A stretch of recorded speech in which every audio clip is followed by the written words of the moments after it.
আসসালামু আলাইকুম। মেডিকেল ভর্তি পরীক্ষার ৬০ মিনিট খুবই গুরুত্বপূর্ণ। এই ৬০ মিনিটে ৬০টা এমসিকিউ না, বরং তোমার ১০০টা এমসিকিউ দাগাইতে হয়।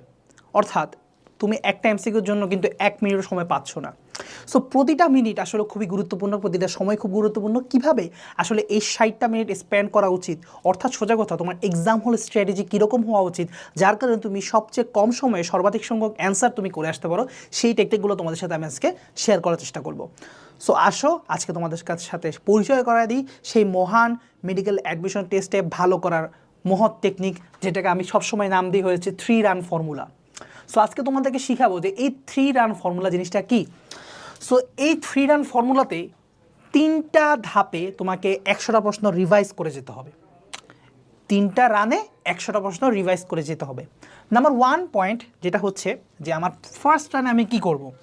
প্রথম রানে তোমার সর্বাধিক সহজ প্রশ্নগুলা এক টানে অ্যান্সার করে যেতে হবে। কীরকম সহজ? লিটারালি মেডিকেল ভর্তি পরীক্ষায় এত সহজ প্রশ্ন আসে কিছু কিছু, যে ধরো পানির পিএইচ কত, নর্মাল 7, রক্তের পিএইচ কত 7.35 থেকে 7.45, সে প্লাজমার পরিমাণ কতটুকু, অর্থাৎ পার্সেন্টেজ। এগুলো দেখলেই পারার কথা। তুমি যদি এগুলো ভালোভাবে পড়া থাকে তুমি ঠাস ঠাস ঠাস ঠাস করে উত্তর দিবে। এখানে কোনো চিন্তার, কোনো সেকেন্ড থট আনার কোনো সুযোগ নাই।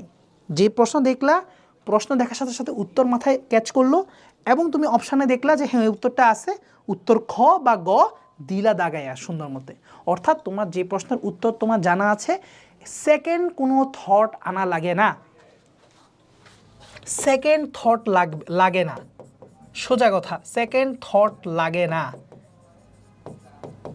এমন সহজ প্রশ্নগুলো এক ধাপে তোমার সলভ করে চলে যেতে হবে, ঠাস ঠাস ঠাস ঠাস ঠাস করে চলে যেতে হবে। একদম পানির মতো সহজ প্রশ্নগুলা। এবং ইম্পর্টেন্ট বিষয়, সব থিওরিটিক্যাল প্রশ্ন।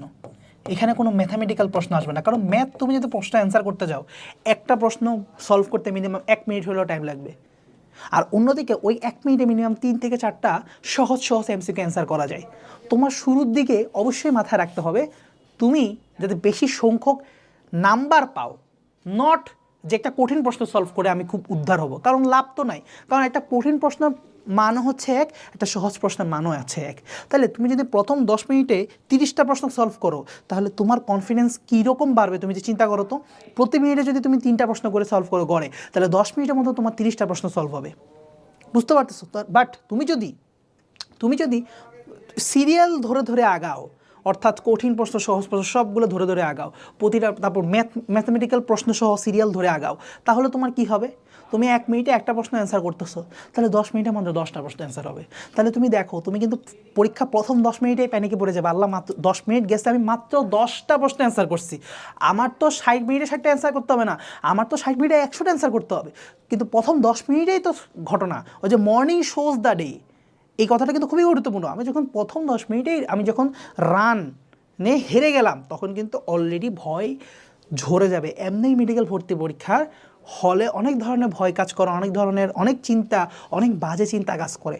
এর মধ্যে প্রথম 10 মিনিট যদি স্মুথ না হয়, বেশি সংখ্যক অ্যান্সার না করা যায়, তাহলে কিন্তু প্রথম 10 থেকে 20 মিনিটের মধ্যে যদি এই ঘটনাটা না ঘটে, বেশি অ্যান্সার না করা যায়, তাহলে কিন্তু খেলাটা কিন্তু উল্টা দিকে ঘোরা শুরু করবে। সো মাথায় রাখতে হবে, আমাকে ফার্স্ট রানের সময় অবশ্যই যে টেকনিকটার দিকে অ্যাপ্লাই করতে হবে সেটা হচ্ছে স্কিপিং মেথড, স্কিপিং টেকনিক। আমাকে স্কিপ করে করে আগায় যেতে হবে। যে প্রশ্ন আমার কাছে মনে হচ্ছে আমার সেকেন্ড থট দেওয়া লাগতেছে, দ্বিতীয় চিন্তা করা লাগতেছে, আমি স্কিপ করে চলে যাব। এইটার পিএইচ এর তো পড়ছিলাম, এটা কত জানি হবে, বাদ, মাথায় আসতেছে না, বাদ। সেকেন্ড থট, সেকেন্ড চিন্তা যেটাতে আসতেছে, বাদ। স্কিপিং টেকনিক, আমি যেটা পারবো না, স্কিপ করে করে চলে যাব। স্কিপিং টেকনিক আরেকটা রুলস নাম্বার 2, সেটা হচ্ছে আমরা যখন স্কিপ করে, ধরে নাও যে 10-এর পরে 11 না করে আমি 12 যখন অ্যান্সার করছি, তখন অনেক সময় হয় না যে 12-র যে উত্তরটা সেটা 11-তে দাগায় দিই, তারপরে 13-র উত্তরটা 12-তে দাগায় দিই, এরপরে ভুল হতে কিন্তু অনেকগুলো ভুল হয়ে যায়। এটার কারণে অনেক স্টুডেন্ট চান্স মিস করছে ভাই, এই সিম্পল এই ভুলের জন্য। এইটা স্কিপিং টেকনিকের একটা সুবিধা আছে, এই হলেও আরেকটা বড় অসুবিধা। তাহলে অসুবিধা থেকে এড়াইতে হলে তোমাকে যে টেকনিকটা ফলো করতে হবে সেটা হচ্ছে মুখে মুখে বলার টেকনিকটা। এটা আমি সবসময় নিজে ফলো করতাম। সেটা হচ্ছে কি, ধরো তুমি 11-র উত্তর কত হবে দেখলা, গ হবে। আমি গ বলতাম না, বলতাম 11-র উত্তর 3 বা সি হবে, কারণ ক খ গ ঘ মাথার মধ্যে সেম ধরনের বলেই মনে হয়। তাহলে বলতে হবে 11 3 11 3 মানে 11 উত্তর হচ্ছে গ 11 3 তাহলে এইভাবে লিখলাম 11 3 11 3 11 3 ধরো সেট হচ্ছে 12 আমি দিব না তাহলে 13 ধরো 11 12 13 তাহলে 11 উত্তর কত 11 উত্তর দেখলাম প্রশ্ন অনুযায়ী হবে 3 তাহলে 11 3 11 3 11 3 11 3 11 3 11 3 11 11 11 3 দেওয়া বসাইছি মনে মনে বলতে থাকবা 11 3 11 3 11 3 11 3 যতক্ষণ পর্যন্ত 11 3 না দাগাবা ততক্ষণ পর্যন্ত এটা মনে একটা মন্ত্রের মতো জপতে থাকবা 12 ধরো স্কিপ করলা এখন 13 নম্বর প্রশ্নটা পড়লা উত্তর কত ধরো এটার উত্তর হচ্ছে গ মানে অর্থাৎ সি তাহলে তুমি এখন চিন্তা করবা কি কত 13 C 13 C 13 C 13 C 13 C 13 C 13 C 13 13 13 13 13 13 C 13 C 13 C এখন তুমি দেখো 13 সি যখন জপতেছো তখন কিন্তু 13টাও দাগানো হচ্ছে আবার সি দাগাবা সেটাও কিন্তু দাগানো হচ্ছে মানে মাথায় জপ আপ হচ্ছে যার কারণে ভুলে কখনোই তুমি 12তে 13টা দাগাই দিবা না এটাই হচ্ছে গুরুত্বপূর্ণ একটা এক্সাম হল স্ট্র্যাটেজি যেটা আমি তোমাদেরকে শিখাতে চাচ্ছি তাহলে আমাদের রান 1-এ যেটা মাথায় রাখতে হবে আমরা স্কিপিং টেকনিক অবলম্বন করব বাট স্কিপিং টেকনিক একটা অসুবিধার দিকটা সেটা থেকে আমাদের যদি বাঁচতে হয় তাহলে এই মন্ত্র জপার টেকনিকটা স্কিপিং টেকনিকের সাথে মন্ত্র জপার টেকনিকটা আমাকে মাথায় রাখতে হবে টেকনিকগুলো কেমন লাগতেছে ভাইয়া তোমরা কমেন্টে জানাতে পারো পাশাপাশি এমন টেকনিক সহকারে যদি তোমার পুরো মেডিকেলের পড়াশোনা তোমাকে যদি করতে হয় সেজন্য আমাদের মেডিকেল অ্যানালাইসিস মেগাবুকগুলো কিন্তু আছে হ্যাঁ আমাদের মেডিকেল অ্যানালাইসিস মেগাবুকগুলো আছে এই মেডিকেল অ্যানালাইসিস মেগাবুকগুলো তোমাদের জন্য এমনভাবে অ্যানালাইসিস করে লেখা যাতে তোমরা কম পড়েও 95 থেকে 100% পর্যন্ত কমন পেতে পারো হ্যাঁ এবং পাশাপাশি তোমাদের জন্য তো আমাদের কোর্স আছে মেডিকেল অ্যাডমিশন কোর্স সো সেই কোর্সগুলো তো তোমরা এনরোল করে সবচেয়ে টেকনিকগত ওয়েতে তোমরা আগায় থাকো এবং অন্য 10 জন যেভাবে পড়তেছে তার থেকেও যাতে স্ট্র্যাটেজিগত দিক থেকে তুমি আলাদা থাকতে পারো ওকে সো এইভাবে আমি তোমাদেরকে প্রিপেয়ার করা আমাদের চেষ্টা থাকবে আসো মন্ত্র জপার টেকনিক ওকে এখন আসো হচ্ছে সেকেন্ড রানে তুমি কি পড়াশোনা করবা ভাইয়া সেকেন্ড রানে তুমি কি দ্বিতীয় দৌড়ে তুমি কোন প্রশ্নগুলো অ্যান্সার করবা যেগুলো তুমি পারো বাট সেকেন্ড থট লাগে অর্থাৎ ওই ধরো এই প্রশ্ন উত্তরটা জানি কী হবে আচ্ছা এখন মনে পড়ছে এটার উত্তর হবে এটা তাহলে এখন সেগুলো দাগানো শুরু করো তারপরে সে টু সে ধরো আচ্ছা এটার মধ্যে তো 2টা অপশান বাদ এই 2টার মধ্যে যে কোনো একটা হবে আচ্ছা ঠিক আছে হ্যাঁ এটা হবে মনে হচ্ছে এটা দাগায় দিই তো এরকম করে সেকেন্ড থট যেগুলোর মধ্যে আমার লাগতেছে বা ম্যাথ প্রশ্ন আমি জানি পারি কিন্তু ম্যাথ দাগাইতে টাইম লাগবে বলে আমি ম্যাথ প্রশ্নগুলো অ্যাভয়েড করছিলাম অর্থাৎ যে প্রশ্নগুলো আমি পারবো বাট সেকেন্ড থট লাগবে একটু চিন্তা করলে একটু সময় দিলে আমি পারবো তাহলে সেই প্রশ্নগুলো এখন সলভ করব পাশাপাশি ম্যাথ প্রশ্ন সলভ করব তো আমি আশা করি তোমার ফার্স্ট এবং সেকেন্ড রানের মধ্যে যদি তোমার মোটামুটি 70%-এর মতো কোশ্চেন অ্যান্সার যদি হয়ে যায় বিশ্বাস করো এটা কত মিনিটের মধ্যে হওয়া লাগবে 2টা রান মোটামুটি ধরো 30 মিনিটের মধ্যে 30 থেকে 35 মিনিটে 35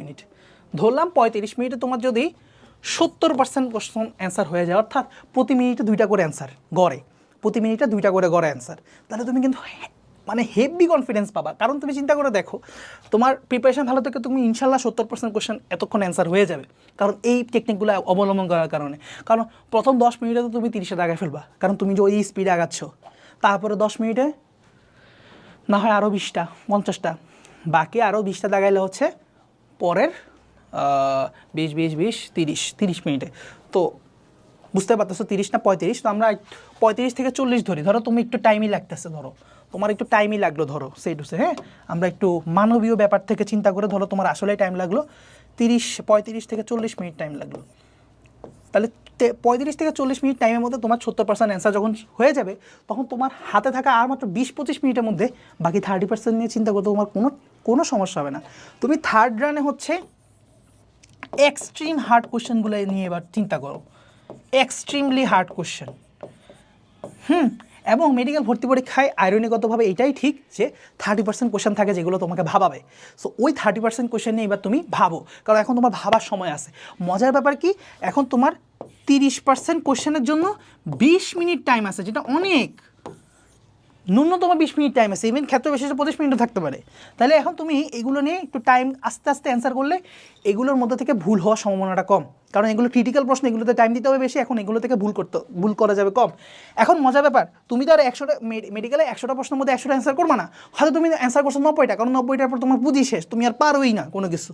ধরলাম তুমি 90-এর পর তুমি কিছু পারো না, তো তখন হচ্ছে তোমার আর 20টা প্রশ্নের জন্য 20 মিনিট বাকি, অর্থাৎ তোমার প্রতিটা প্রশ্ন পার মিনিটে হচ্ছে 1 মিনিট করে টাইম পাচ্ছ। বুঝতে পারছো তোমার পরীক্ষাটা কী পরিমাণ ভালো হবে? এখন তুমি ওই প্রশ্নগুলো যদি একটু সুন্দরভাবে অ্যান্সার করতে পারো তাহলে তোমার মেডিকেলে চান্স নিশ্চিত। অলরেডি তুমি 70% অ্যান্সার করে ফেলছো, অর্থাৎ মেডিকেলে চান্স পাওয়ার যে থ্রেশহোল্ড মোটামুটি তুমি টাচ করে ফেলছো। এখন তোমার এই 20% কোশ্চেনের মধ্যে কী করতে হবে বা 30% কোশ্চেনের মধ্যে কী করতে হবে? দেখো, নেগেটিভ মার্কিং অ্যাভয়েড করার ট্রাই করতে হবে, কিন্তু সাথে আমার রিস্কও নিতে হবে। তাহলে এটা কীভাবে করবো ভাইয়া? দুটো একসাথে কীভাবে করবো? নেগেটিভ মার্কিং অ্যাভয়েড করতে হবে, রিস্কও নিতে হবে, এটা কীভাবে করবো ভাইয়া? দেখো, অপশান অ্যানালাইসিস করতে হবে ভাইয়া, অপশান অ্যানালাইসিস করতে হবে, অপশান অ্যানালাইসিস করতে হবে। অর্থাৎ ধরো দুইটা এই ক এবং গ এই দুইটা অপশান হবে না, তাহলে মাঝখানে দুইটা, এই দুইটার মধ্যে যে কোনো একটা হবে। তাহলে তুমি একটু চিন্তা করে একটা দাগাইলা, তাহলে এখানে 50-50 সম্ভাবনা থেকে যায়। অথবা আরও ভালো পারলা যে এই অপশান, আচ্ছা এইটাও হবে না, তার মানে এইটাই মনে হয় হবে। অর্থাৎ এইভাবে অপশান অ্যানালাইসিস বা এলিমিনেশন টেকনিককে ব্যবহার করে তুমি যদি মোটামুটি 50-50 চান্সগুলা দাগায় ফেলো, 50-50 চান্স যেগুলো আছে 50-50 চান্সগুলো দাগায় ফেলো অন্তত পক্ষে, তাহলে এই 50-50 চান্সগুলো তুমি যদি ধরো 20টাও দাগাও, তাহলে সেখান থেকে 10টা হওয়ার সম্ভাবনা তো আছে, কারণ 50-50 দাগাইছো। ধরো 10টা হয় নাই, আরও কম হয়েছে, তো স্টিল ধরে নিলাম 10টা, তো 10টা পজিটিভ মার্ক, আবার 10টা নেগেটিভ মার্ক। নেগেটিভ মার্ক হচ্ছে প্রতি প্রশ্নের জন্য কত? 0.25 করে। তাহলে 10টার জন্য কত? 0.25 চারটার জন্য 2, চারটার জন্য হচ্ছে 1, আরও 4টার জন্য হচ্ছে 1, অর্থাৎ 2। ওকে, সো 2.5 মাইনাস 2.5, তাহলে অর্থাৎ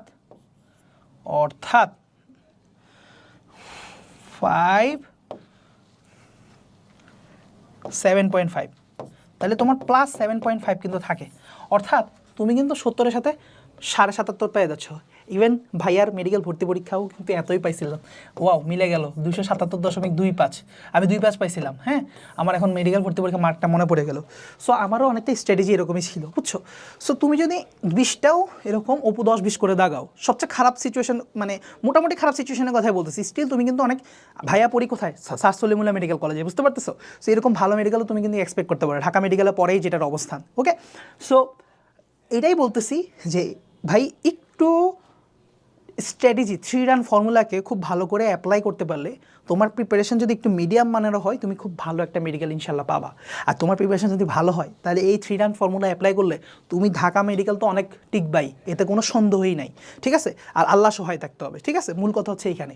আর একটা বড় কথা হচ্ছে সৃষ্টিকর্তার সাথে তোমার কানেকশানটা বাড়াও এই টাইমটাতে হচ্ছে আল্লাহর কাছে কিংবা তোমার সৃষ্টিকর্তার কাছে যা কিছু চাওয়ার চাইতে থাকো, এবং সর্বোচ্চ লেভেলে তোমার ধর্ম পালন করো তোমার, কারণ সৃষ্টিকর্তার আনুগত্য ছাড়া, সৃষ্টিকর্তার নৈকট্য ছাড়া আসলে আলটিমেটলি আমরা যত ফর্মুলায় অ্যাপ্লাই করি না কেন, আলটিমেটলি ভয় পাওয়া বা বিভিন্ন কারণে আমাদের এই প্রতিটা স্ট্র্যাটেজি ভেঙে যাবে।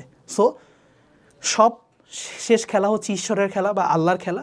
সো এই খেলাটা যাতে তুমি জয়ী হও, সো ওনার কাছে প্রার্থনা করতে হবে, এটাই মূল কথা। আর ভাইয়া তো আসি তোমাদের সাথে জার্নিতে, সো আশা করি মোটামুটি বুঝাইতে পারছি। তুমি যদি 20টাতেও রিস্ক নাও, তাতেও কিন্তু তোমার 77 পয়েন্ট সামথিং আসে। আর তুমি 30টাতে রিস্ক নিলে তোমার আরেকটু নাম্বার এদিকে হয়তো বাড়বে, তুমি যেহেতু 50-50 চান্সগুলো নিচ্ছ, যদি আরও বেশি 50-50 নিতে পারো। বাট এখানে আরেকটা কথা থাকবে, যেগুলো তো তুমি কোনো অপশান বুঝতেছো না, সেটা হচ্ছে যেগুলো তো তোমার কোনো আইডিয়া নাই, ক্লুলেস প্রশ্ন, অর্থাৎ 4টা অপশানে তোমার সম্ভব লাগছে, ওই প্রশ্নগুলো ধরার দরকার নাই। এই জন্য মেডিকেল একটা কথা বলি যে 100 প্রশ্ন দাগানো উচিত না। তুমি 95টা পর্যন্ত যদি দাগাইতে পারো, মোর দেন এনাফ। 5টা প্রশ্ন না হয় ছেড়ে দিলা, যেগুলো তোমার কোনো ক্লু নাই, যেগুলো উত্তর সম্পর্কে কোনো ধারণা নাই। 4টা অপশান থেকে একটা অপশানে তুমি এলিমিনেট করে উত্তর দিতে পারতেছো না, সেগুলো দরকারই নেই। বুঝতে পারছো? তাহলে নেগেটিভ মার্কিং কম খাবা এবং তোমার ভালো রেজাল্ট করার সম্ভাবনা থাকবে। সো আজকের জন্য এতটুকুই, এটাই ছিল আমাদের মেডিকেল ভর্তি পরীক্ষার এক্সাম হল স্ট্র্যাটেজি।